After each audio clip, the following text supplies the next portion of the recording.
Wala ka bang napapansin sa iyong mga kapaligiran?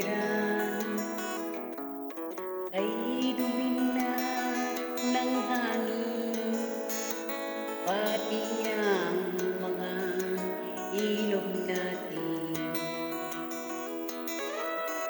Hindi na masamang pagunlad at malayo-layo na rin ang ating larating.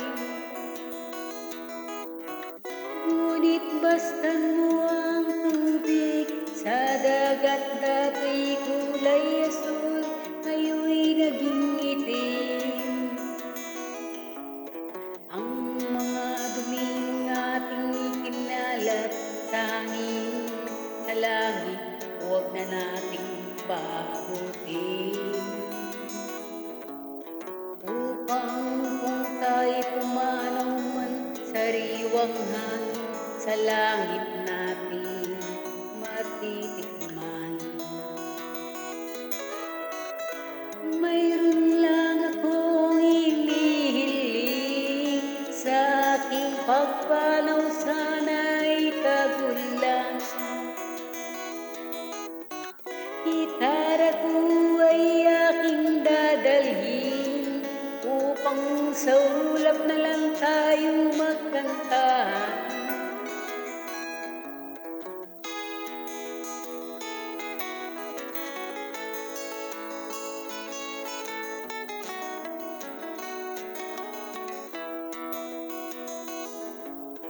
Ang mga batang ngayon lang isilang, may hangin pa kayang matitikman.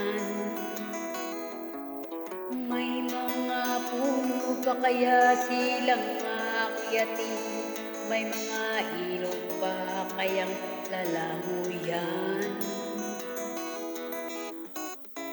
Bakit di natin pag-isipan ang nangyayari sa ating kapaligiran?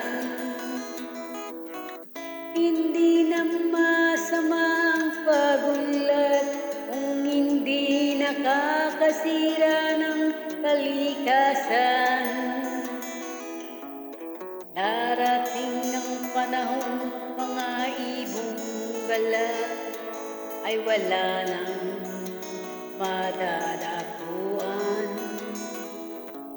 Masdan mo mga punong dati ay kay tatag, ngayon'y namamatay dahil sa ating kalokohan.